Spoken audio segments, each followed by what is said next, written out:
भरपूर दिवस झाले मित्रांनो, मला सेम कमेंट येत आहे की शेवईची खीर दाखवा. कोणी इस्लामिक लोक आहेत ते म्हणतायत की शीरखुर्माची रेसिपी दाखवा. तर दोन्ही पण सेमच आहे, कन्फ्युजन होण्याची गोष्ट नाहीये. अगदी मस्त अशी शीरखुर्म्याची म्हणजे शेवयाची खिरीची रेसिपी तुमच्याबरोबर शेअर करत आहे.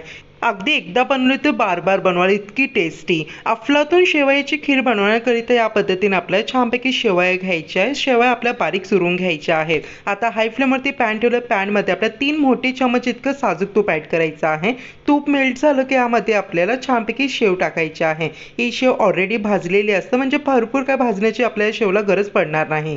हे बघा, अगदी 2 मिनिटाकरता शेव मी साजूक तुपामध्ये परतवून घेतलेली आहे. छान असं गोल्डन कलर आलेला आहे.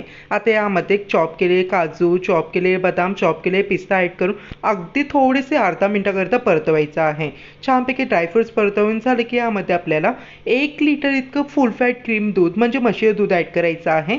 गाईचं दूध घेऊ शकता का? बिलकुल घेऊ शकता. तसेच चवीप्रमाणे अर्धा कप इतकी 100 ग्राम साखर ॲड केलेली आहे.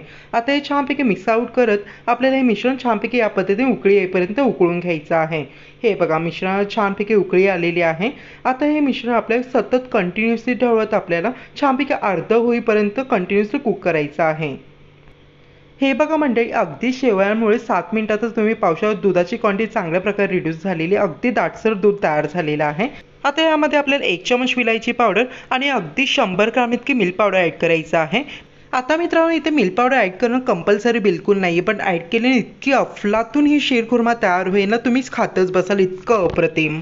तसेच मंडळी, तुम्ही मिल्क पावडरऐवजी इथे खोया देखील यूज करू शकता. हे बघा, मिल्क पावडर व्यवस्थित मिक्स केल्यानंतर दूध बघा किती घट्टसर आणि एकदम क्रीमी तयार झालेलं आहे. तसे खीरची क्वांटिटी बघा, मस्त अशी अर्धा लिटरपर्यंत मी करून घेतलेली आहे. आता गॅस बंद करून तेवढी घट्टसर क्रीमी खीर आपल्याला छानपैकी सर्व करायची आहे आणि ड्रायफ्रुट्सने या पद्धतीने गार्निशिंग करायचे आहे. जर मंडळी तुम्हाला व्हिडिओ आवडचा व्हिडिओ नक्कीच एक लाईक करायचं. आपल्या चॅनल प्लीज सबस्क्राईब करा. बाजूला जे बेल आहे ते प्रेस करायला विसरू नका. तर मंडळी, ट्राय करून पाहताय की नाही डिलिशियस शेवयांची खीर. नक्की मित्रांनो, तुम्ही या पद्धतीने शेवयांची खीर म्हणजे शीरखुर्मा तयार केले ना, अगदी तुम्ही महिन्यातून नव्हे तर हप्त्यातून 2 ते 3 वेळा बनवा, इतकं जबरदस्त तयार होतो. चला मंडळी, पुन्हा भेटूया. हर हर महादेव.